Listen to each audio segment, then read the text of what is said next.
За хамтаа үзэгчтэй маш их баярлалаа. Хөтөлбөр үргэлжлэн хурж байна. Яг одоо та бүхэндээ зочдтой уулзуулахад бэлэн болсон байна. За өнөөдрийн зочдоор шинэ эхлэл нархан Happiness Korea сургуулийн бүртгэлийн ажилтан Наран Гэрэл, за шинэ эхлэл нархан Happiness Korea сургуулийн менежер Пүрвсүрэн нар хүрэлцэн ирсэн байна. Сайн байцгаана уу? Энэ өдрийн мэнд хүргэе. За өглөөний мэнд. За хичээл сургуулиудаа орох гэдэл бужигнаад л яг та хэдийн хувьд бол нэлээд завгүй ажилтай л байх үе. Танаа сургуультай эхлээд хэдүүлээ сайхан танилцаад яриагаа эхлүүлнэ. Танаа сургуулийн бас онцлогийг бас үзэгч олондоо танилцуулна тийм ээ. За манай сургуулийн онцлог гэх юм бол манай сургууль дунд ахлах сургууль байгаа. Шинэ эхлэл Happiness Korea гэдэг.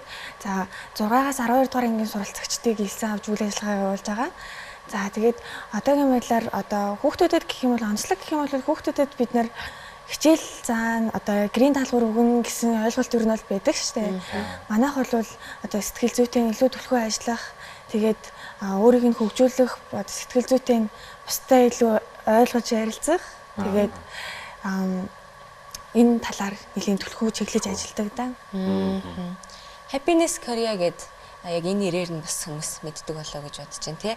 За Солонгос хэлэн дээр суурилсан хичээл сургалт ордог гэж ойлгож байгаа. Зөв. Манайх бол ерөөхдөө ингэдэг. 6-аас 9-р ангид хүүхдүүдээ одоо шууд хичээлээр нүдээ дундах биш. Дунд ангид нь одоо бэлтэн дунд ангидаа. За тэгээд 10, 11, 12 буюу ахлах ангидаа хүүхдүүд маань Солонгос руу шилжин одоо сурч солилцоогоор шилжин суралцах ийм боломжтой байгаа. За. Монголдо ч Солонгос хэлийг сураад ерөнхий боловсролын хичээлүүд үүснэ. За бас Солонгос улсын ахлах сургуульд одоо сурагч солилцоогоор суралцаад явна гэсэн үг тийм. 90 орчим байгаа суралцсан гэсэн үг. Одоо ийм баггүй 17-той 18-тай хүүхдүүд дөнгөж 12 дугаарыг төгсөөд яг амьдрал нь уг нь бол эхэлж байгаа. Тэнгүүд манайхан дуусч байгаа юм шиг л авчиад шууд юунд ч хамаагүй л авчиад ингээд бүртгүүлчихдэг. Тэгэхээр гадаадд сурахад чинь хувь хүний сэтгэл зүйн байдал, сэтгэлийн бэлэн байдлаас гадна өчнөө асуудал байдаг. Тэгэхээр хэлж мэдгүй яг амьдрал төгөлтэй явж байгаа хүүхдийг хүүхэд чигээр нь явуулчихдаг. Тэгэхээр бид нар энэс аягүй алдаа гарч байгааг хардаг байхгүй юу? Харж ирсэн олон жилийн туршлага байна л да. Тэгэхээр одоо энэ хүүхдүүдийг Монголд нь дунд ангид нь хэлхийг нь бэлдээд топикийн оноог авахулцаад Солонгос руу явуулахаар Солонгос суралцах хугацаанд хүүхэд маань өөрөө за яг энэ орн надад зохих уу? Би яг одоо Солонгост ингээд биеэд дагаад явж чадах уу гэдэг ийм юм харах боломжтой гэсэн. Тэгээд зөвхөн хэл гэдэг зүйлээр хүүхдийн боловсролыг хэмжих бол боломжгүй. Одоо зарим хүүхэд тоондоо маш сайн байдаг тийм. Хэлэндээ муу байдаг. Байгалийн хичээлтэй сайн байдаг. Тэгэхээр хүүхэд болгон өөр гэдэг энэ онцлогийг нь маш сайн харж сургах шаардлагатай байгаад байгаа. Ер нь бол тийм. Ер нь сэтгэл зүй за яг маш олон ингээс дөнгөс саяхан гэдэг нэг жоохон ярианаас сонсоод бол маш олон онцлог давуу талууд л харагдаж байна л да хүмүүс бол. Давуу талуудтай болоо гэж бодож байна л да. Тийм учраас ер нь яг нийтэд нь ер нь сургуулийн яг онцлог давуу тал юугаараа бус сургуулиудаас өчнөө л ийм Солонгос суурьтай Солонгос хэлний суурьтай ийм сургуулиуд бол үйл ажиллагаа явуулж байгаа. Юугаараа ялгарч байна, юугаараа онцлог. Ур чадвар тал дээрээс их ажилдаг юм шиг санагдлаа л да тий. За одоо олон улсын боловсролд SEL буюу одоо social emotional learning гэх хөтөлбөр төлхөө ашиглагддаг байгаа баггүй олон улсад. Энийг бол манайх бас барьж аваад нэлээд төлхөө чиглэж зорж ажилладаг байгаа. Манай Монголын боловсролын ерөнхий газар энийг тайлбарлахдаа за SEL хөтөлбөр нь болохоор анхаарал төвлөрөл, системийн сэтгэлгээ, энэрэнгүй хандлага, сэтгэлгийн ур чадвар гэд энийг төлхөө өргөжүүлсэн хөтөлбөр юм байна гэдгийг юу тайлбарласан байдгийн. Гэхдээ манай ихэнх сургуулиуд маань ер нь энийг нэг амар түлхэж авдаг юм шиг санагддаг. За сургуулиуд сэтгэл зүйчтэй ч гэсэн одоо хүүхдүүд асуудал гарсны дараа л очдог. Эсвэл төгслөө сэтгэл зүйчээ бараг мэдгүй ч хүүхдүүд бас төгсөж байгаа харагддаг. Манайх энүүн дээр бас асуудал гарсны дараа биш хүүхэд өөрийгөө ойлгож асуудлыг урьдчилан сэргийлэх байдлаас илүү их түлхүү хандаж ажиллах тал дээр ажиллаж байгаа. Энэ яг сэтгэл зүй талаар нь бас илүү бас тулж ажиллаж байгаа гэсэн үг тийм. Одоо хүүхдүүдийн сэтгэл зүй ер нь бас тийм шүү тийм. Яг тэр нэг өсвөр одоо яг энэ ерөнхий боловсролын сургуулийн ахлах ангийн хүүхдүүд бол тэр завь тэнгийн дээрлэхэлт хэлтэнстэй нэг яг дотроо бол нэг янз янзын юм болд юм шүү. Одоо ингээд ажилласан жилүүдийг харжлаа л да. Бид нар бас өөрснөө сургуулийнхаа тэгээд Bright Rise Teenagers клуб гэдэг клубтэй. За энэ дээр хүүхдүүдийн сэтгэл зүйтэй маш их сэтгэл зүйчтэй ажилладаг. За үүнээс хараад одоо манай сургууль сэтгэл зүйч гэдэг чинь зөвхөн нэг өрөө биш юм аа, хаалга биш юм аа. Сэтгэл зүйч гэдэг яг тэр мэргэжлийн онцлог нь юу юм бэ гэдгийг л тусгаж ажиллаж байгаа. Тэгэхээр нэгсэнд ийм баггүй. Сэтгэл зүйч гэдэг өрөөгөөр бид нар сургуулаа хэмжээгөө. Сэтгэл судлал гэдэг хичээлийг хөтөлбөртөө суулгасан байгаа. Ингэснээр хүүхдүүд одоо сэтгэл судлал гэдэг хичээл дээр өөрийгөө таньж мэдэх сэтгэл зүйн байдлаа хянах, уур бухимдал, стрессээ хянах одоо тэр бүх юмдаа суралцсан шаардлагатай байхгүй. Бид нар эцэг эхчүүд чи уурлахаараа битий гэж заах биш. Хүүхэд өөрийгөө зөв удирдах ёстой. Уураач бай, сонголтооч бай. Ер нь бүх юмаа сэтгэл зүгээрээ өөрийгөө хянжих ёстой. Тэгээд одоо сүүлийн үед яг энэ гэр бүл салалт гээд те одоо нийгэмд их вэ шүү дээ. Энэ болгож хүүхдийн сэтгэл зүйд маш их хортой нөлөөлдөг байхгүй юу? Манайхан зүгээр ингээд бит хоёр тохироогүй гэд ингээд салсныгаа амьдрал юм шиг яриад байгаа. Тийм биш. Тэрний цаана тэр хүүхдүүд асар их хор хөнөөл учирч байгаа сэтгэл зүйн. Тэгэхээр манай хүүхд дуугуур дотгошоо манай хүүхд ийм тийм гэд хүүхдээ голоод идэг. Тэгтэл хин тэр хүүхдийг тэгж бүтээгээд байгаа юусаа хардггүй. Хүүхд бол зүгээр л тулсгал тойл. Тэгэхээр бид нар сэтгэл судлал гэдэг хичээлээрээ дамжуулаад хүүхдийг зөв стрессээ гаргах, зөв хүн байх, нэмжин байх, инэрэнгүү байх энэ талаар нь одоо саяхан одоо манай боловсролын сайд хэлж шít хүүхдүүдэд тэ нэмжин тийм байхгүй байна гэдэг яран дээр дурдчихлээ. Тэгэхээр тэр чинь тийм байхгүй. Хүн хайрлах сэтгэлгүй одоо сүүлийн үед ерөөсө миний хүүхдийн эрх чухал гэж л яриад байгаа. Үүрэг гэдгийг эцэг их ч ойлгохгүй байна, хүүхэд нь ч ойлгохгүй байна. Бид нар нийгэмд амьдарч байгаа шүү дээ. Тэгэхээр бусад хүүхдүүдийг сонсдог байх хэрэгтэй, бусдыг хүндэлдэг байх хэрэгтэй, өөрийгөө хайрладаг байх хэрэгтэй. Ер нь бол эцсийн бүлэгт харахад хүүхэд өөрийгөө хайрлаж мэдхгүй учраас бусдыг хайрлаж чадахгүй байгаамаа. Өөрийгөө хүндэлдэггүй учраас бусдыг доромжлоод байгаамаа. Тэгэхээр энэ талаар нь бүр ингээд бүх хөтөлбөрт оруулаад яриад хүүхдүүдэд заагаад өгөхөр энэ хүүхдүүд чинь юу болоод байгаа, юу болохгүй ойлгох, ухамсарлах хэмжээтэй байхгүй. Хүүхдүүд бас өөртөө сайн ойлгож, таньж, тэ өөртөө бас нэг ярилцаж сурах юм бол за тэр мэрэгжил сонголт, за тэгээ хаан сурах уу, хаашаа явах уу, бас бусад бүх зүйл дээр л нөлөөлөх байх гэж бодож байна. Тэгээ яг хөө сургууль солонгос хэлний мэдээж маш сайн одоо хэлний хувьд бол ойлгомжтой сайн заана. Түүнээс гадна нэг онцлог зүйл нь яг энэ сэтгэл зүй, нийгэмтэй харилцаа. За мөн дээрээс нур чадварын хичээлүүд байгаад ах шүү байна. Тэр мэдээлэл зүй, код бичдэг ч гэдэг юм уу тий. Тэр бас хичээлүүдийн онцлог байгаад ах шүү байна. Тэгээд түүнээс гадна тэр нөгөө сургуулийн одоо сурагч солилцоогоор яваад ер нь би энд сурах юм уу биш үү тий. Хилээ илүү сайжруулъя гэж бодож байгаа хүүхдүүд бол маш олон даваа талтай сургууль шиг санагдаж байна. Тэгээ Happiness Korea гэдэг нэрээр нь солонгостооч тэр Монголдооч тэр хүмүүс бол их сайн мэддэг гэж сонссон. Тэгэхээр энд нэг үлдсэн байгаа юм байна. Тэр мэдээлэл зүй хичээлүүд, компьютертэй ажиллах, код бичих энэ талаар гоё мэдээллийг бас нэг дэлгэрүүлээд хэлээд өгье те. Яг яаж улсын сургуулиуд ордгийг би бол мэдэхгүй. Намайг ордог байх үед бол энийг цонх гэдэг юм аа, энийг хаах гэдэг юм аа, энийг нээх гэдэг юм аа л гэж зааж исэн. Тэгээд Word дээр нэг үсэг заадаг, гараа ингэж барьдаг, энд ингэж дардаг гэх мэтчлээ. Гэтэл одоо ч мэдээллийн 900 хүүхэд болгол таблеттай, утастай бүгд ашиглаж штеп. Гэхдээ энийг бол сошиал орчинд ганц нэг юм хийж байгааг бол мэдээлэл зүү гэж ойлгож болохгүй л дээ.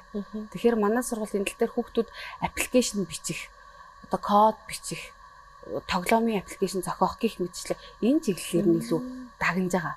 Сонирхсан хүүхдүүд нь гүнзгийрлээ судалж болно. Сонирхоогүй хүүхдүүд байлаа гэхэд яг код бичих гэж юу вэ гэдэг талаар аливаа зүйлийг мэдгүй байх чинь ичмээр болохоос мэддэг хүн бол гүнзгийрүүл судалж болж чинь цааш нь бас өөртөө ашигтайгаар сурах боломжтой. За танаа сургуулийн бас хамгийн чухал зүйл бол мэдээж боловсон хүчин. Зан харах зүй гэж байгаад байдаг тийм. Тэгэхээр яг тэрэн дээр одоо яг ямар боловсон хүчин. За мэдээж нэг солонгос хэлний одоо хичээлийн суурь бас мэдлэг олгодог гэж байсан учраас бас яг тэр талаар бас хичээлүүд нэлээд орно. Тийм учраас боловсон хүчин ер нь ихэр чадварлаг хүмүүс байж байна. За манай багш нар бол бүгдээрээ одоо мэрэгжлийн багш нар байгаа.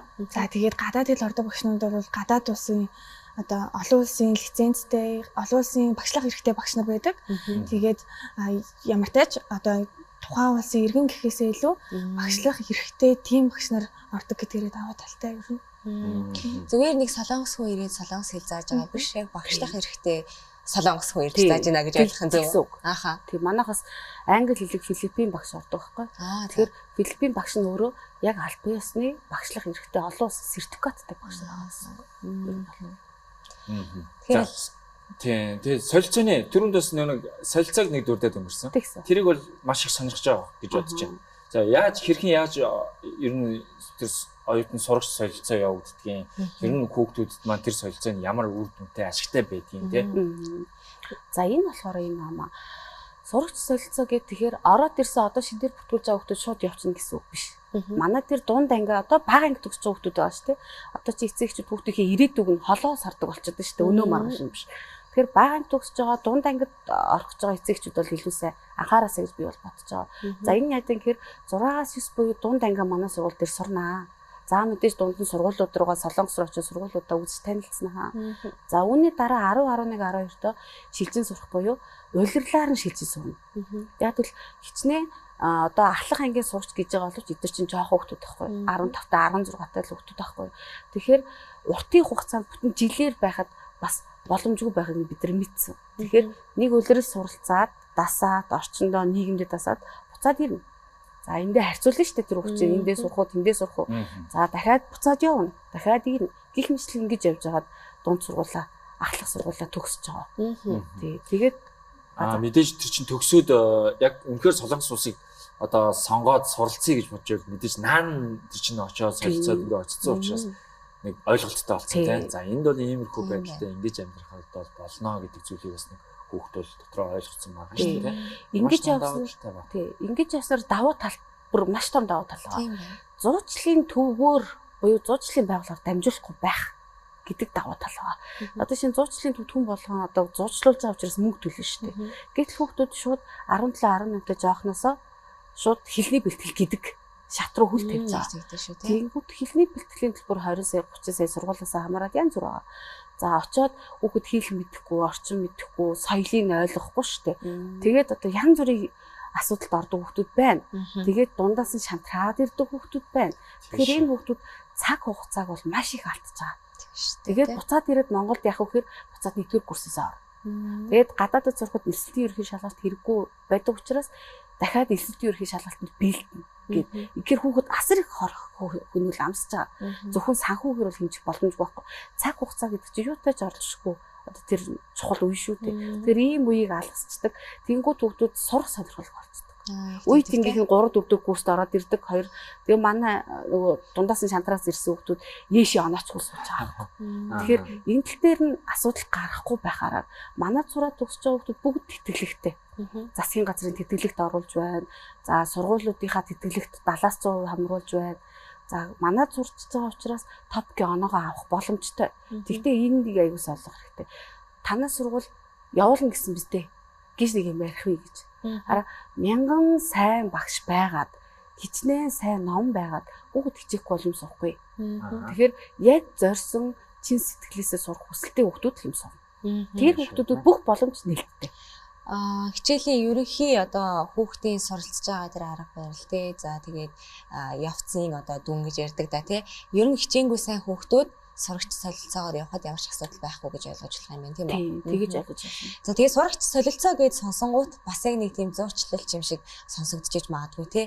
За яг энэ сургууль сурж байгаа зурчлуулаад тийшээ яваа сурах юм байна гэж бодож магадгүй. Гэхдээ яриа эхлээс өмнө асуухад бас Солонгос талдаа одоо манай Happiness Korea сургууль тухайн ахлах сургуультай хамтын ажиллагаатай гэж би ойлгосон. Зөв үү тий? Тийм зөв ойлгосон. Тийм учраас тэнд зөвхөн сураад төгсөх биш.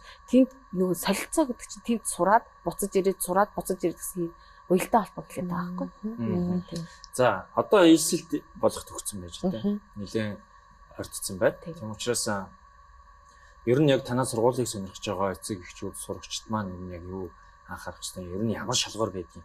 Одоо бас нэг заавчгүй солонгос хэлний анхан шатны мэдлэгтэй байх хэрэгтэй ч гэдэг юм уу. Бас нэг юм жоохон шалгуурууд байдаг болов. Манайх бол ерөөсөө одоо гол тавьж байгаа зарчим нь бага ингээд төгсөөд шинхэн цагаан цаасууд ирээсэй л гэж бодож байгаа. Бид нар цагаан цаасан дээр зураг зурх амархан. Буруу зурсан зургийг арилгаж зурна гэдэг айгүй хэцүү. Тэгэхээр энэ хугацаанд ингээд ажиллаж исэн юм харахад хуваараа бие дагаа сураад ирэх мөрөг тэр бол шаардлага байхгүй. Хүүхэд бие дааж зүгээр сууж сурсан байх хэрэгтэй. Сууж сураагүй хүүхэд юм сурдаггүй. Тэгэхээр сууж сурна гэдэг чинь бага ингээд сурсан байх хэрэгтэй. Тэгэхээр бид нар цаашаа явах хэрэгтэй болохоос үүний хүүхэд ингээд сууж сур гэж шаардах биш. Тэгээ манайх бас эмгэл дээр аюух анхаардаг хүүхдийг суулгах юм бол тэр нь юу гэж одоо боловсролын сайд хаяр дахиад хэлье л да. Даалгавраар их нүдэд байна тий. Одоо бас нэг тийм хошин яриач ш тий. Гэрийн даалгавар ямар хүүхдтэй гэсэн чи эцэг их хүүхдүүдийг хооронд нь хэрэлдүүлэх гэдэг тий. Тэгэл тэр чинь тийм зорилготой зүйл биш байхгүй. Гэрийн даалгавар гэдэг хүүхдийн анги дээр сурсан юмыг баталгаажуулах, өөрийн болгох, хоногшуулах тийм зорилготой. Тэгэхээр хэр оновчтой даалгавраа өгж байгаа вэ гэдэг л асуудал. Багш. Тэрнээс биш одоо намайг хүүхэд байхад те тэдээс тэдгээр хуудсыг уншаад товчилж бичээрэй л гэдэг. Бид нар харж байгаа л эхнээс нь 2 өгүүлбэр, дундаас нь 2 өгүүлбэр бичил очицдаг. Тэгж бол хичээл хийдэг юм аа. Тэгэхээр одоо гэрийн даалгавар гэдэг нь оновчтой. Ямар дүрм хэрэглэх гэж байгаа. Ямар томьёо ойлгох гэж байгаа. Яг тэр томьёог зүгээр заах биш, ойлгох хэрэгтэй. Ойлгоогүй зүгээр жишээ ерөнхий баримжаагаар хийгээд байгаа хүүхэд юм сураагүй наа л гэсэн. Ойлгосон хүүхэд бол хийх нь чухал.